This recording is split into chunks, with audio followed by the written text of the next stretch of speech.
Okay, so we're going to have a quick little talk here about how to find wealthy new horse buyers with Facebook and Instagram ads.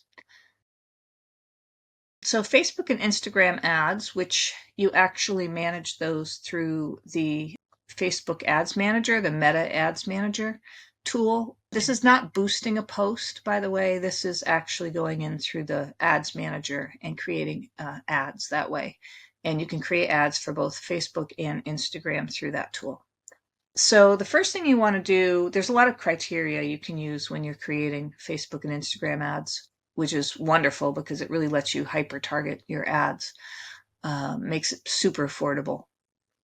So one thing I would definitely recommend that you do is to target people that are in the top 5% of income earners. Facebook actually breaks down, gives you some different cohorts of income earners, and they have like top 5%, 10%, 10 to 25%, etc. So you want to really focus on the top 5% because those are the people that have enough money typically, right? This is all typical generalizations, but generally those are the people that have the money needed to afford to purchase a horse. You can also target your ads by focusing on wealthy zip codes in your area. So, we all kind of have different places that have wealthier people. And if you find out the zip codes where their houses are located, you can target those zip codes with your ads. Job titles, you can focus on people who have particular job titles, right? Like corporate lawyers, hedge fund managers, brain surgeons, etc. You can also target by seniority level, so directors, CEOs, partners, owners, etc.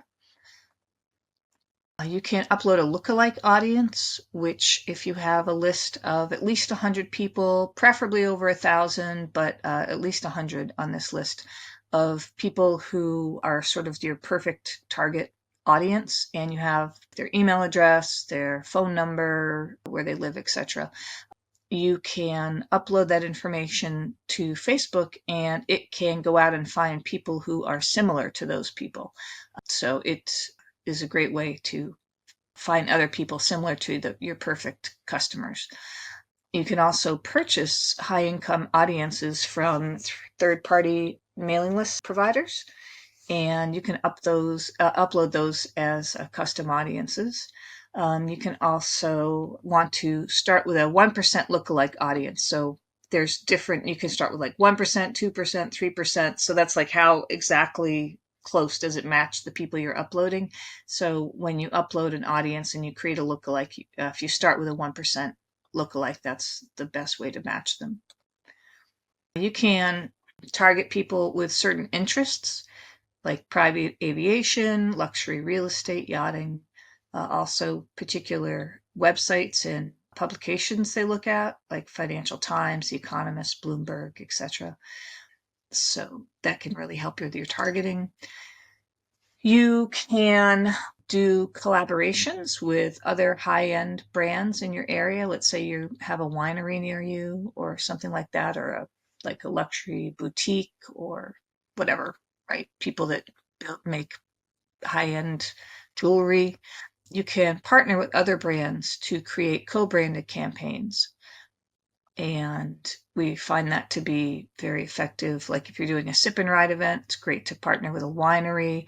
If you're doing a pony party, you could partner with a gift shop.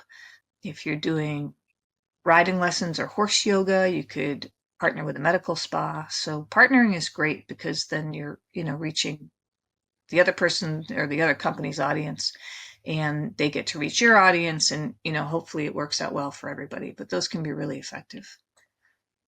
Facebook ads for events, so seasonal and event-based advertising. It's a great idea if you have events in your area that attract high net worth people. Then you can run events at the same time when you're going to have like a lot of wealthy people in your area. So if there's like an art show in your area or a yacht show, a charity ball, luxury car shows, things like that, you can run your event at the same time and then hopefully get some people from those other events, since they'll be in your area, to come over to your event. You can also exclude certain audiences in Facebook, which is usually a good idea to exclude folks like active students, entry-level employees, people who have interests in a lot of discounts or coupons. Those don't tend to be great targets for course ownership. So you can go ahead and exclude those from your ads as well. When you are creating ads for Facebook and Instagram, it's really, really important to get your creative right. And you don't always get it right the first time. So, you may have to test different creatives to find out what really connects with your audience. But that's the beauty of doing Facebook and Instagram ads is you can run them for a couple days. If they're not doing well, you go back in, you make a few tweaks, run it for a couple more days, see if it's doing well. If it's not, you make a few more tweaks. So it's easy to test different things till you find out exactly what is going to work. And then it's kind of like magic when you find the right combination of like offer and image and whatever. You're all of a sudden just everything starts flowing. It's really exciting. So you want to be sure to use scroll stopping creative and ad copy that really speaks directly to a wealthy audience. And a lot of times you want to focus on things like exclusivity, quality, status, time-saving benefits, and discounts also, because, wealthy people like to save money too, like everybody else. So don't figure that, you can't, you might not do well with discounts, because that can often be very effective with this group as well. You definitely want to invest in high quality photos and video. I mean, you can test, again, hey, you can test anything, and it's not a bad idea to test anything because it's really affordable. But a lot of times, really wonderful photos and videos is going to work best for you.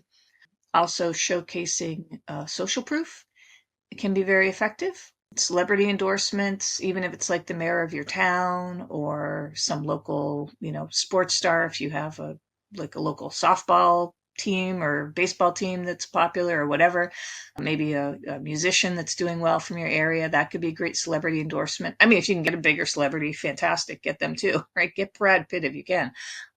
But even local celebrities can be very, very effective. Mentions in the media, if you have like articles that have been done on you or TV, spots that have been done, you definitely want to highlight that.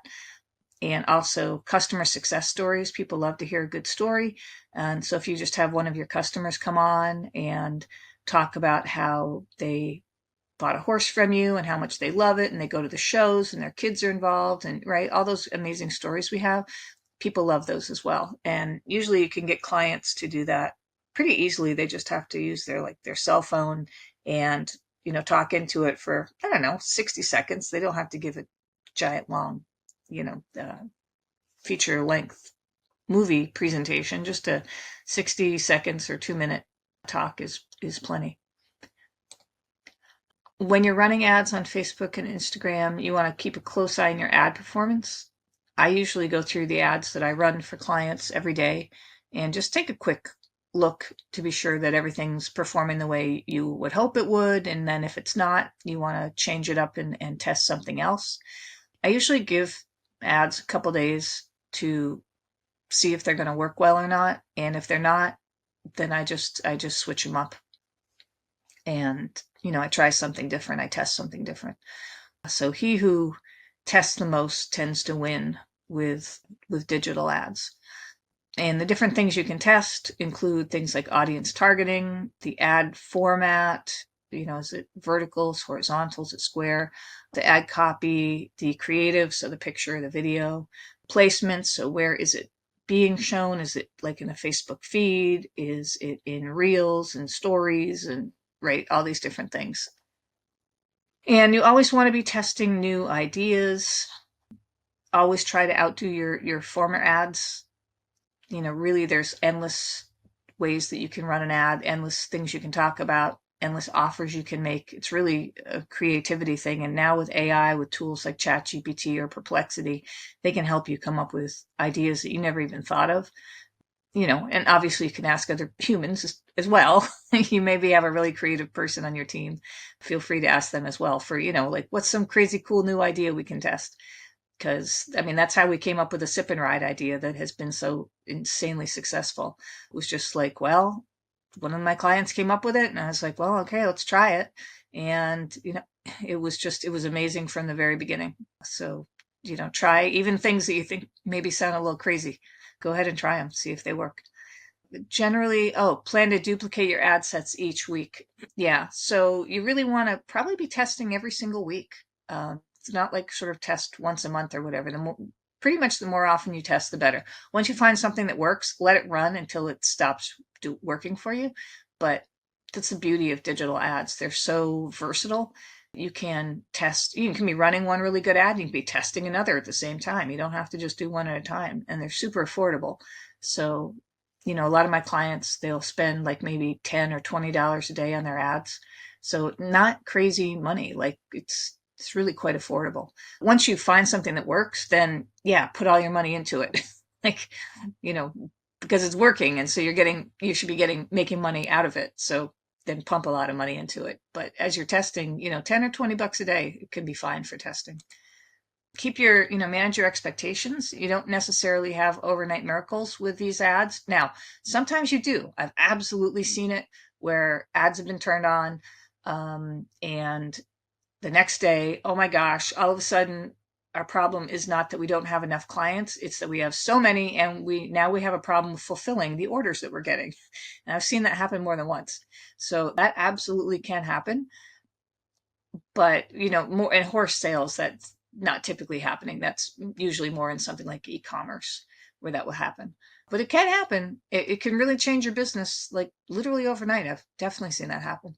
But if it doesn't, don't despair. It's just a matter of finding the right audience mix and nailing your message. Sometimes that takes, weeks or a month or whatever, and that's okay. If you're not getting good results within a month or so, then I would say, okay, maybe look at who is running your ads, because you should at least start to get some traction, right? Maybe you're not making millions of dollars within a month, but you should start to get some encouraging results, I think, within a month. That's pretty realistic. A reasonable return on your ad spend, so that's ROAS, return on ad spend. Reasonable is 3 to 1. So if you're putting in $1 of ad spend, you should be getting about $3 in sales, right? So you put in 1,000 in ad spend, you get 3,000 in sales. Okay, that's quite reasonable. What we actually find with our equestrian horse farm clients is that we often get a ROAS of at least 10 to 1. So that just speaks, I think, not to so much how we're brilliant, but that there's actually a lot of demand for horses, riding lessons, all those kinds of things. When you run these ads, there's really quite a lot of demand. So, to expect that kind of return on ad spend is, I think, not unrealistic. Yeah, and that's pretty much it. So if you have questions about any of this, just text or call me. My number is 203-893-3365. You can learn more about me and my organization at ChristinaDerby.com. And also I will mention that, every Tuesday at 8 p.m. Eastern, I run a marketing mastermind for horse farms, and there's no cost to attend it. So if you are interested, just shoot me an email or text me, and I'll send you the information on how you can log into it. It's a Zoom meeting, so no cost. Just come. You can hear from the other clients that I have who are using all these techniques and talk directly to them and throw around some ideas. We do a lot of brainstorming each week, coming up with a lot of, innovative, crazy new ideas is kind of, I think, what we really do really well, which I love. And yeah, join us, see if it's helpful. Really, I just really want us to work together to grow the horse industry. I think we need to, and so hopefully that's helpful. All right, and I will talk to you later.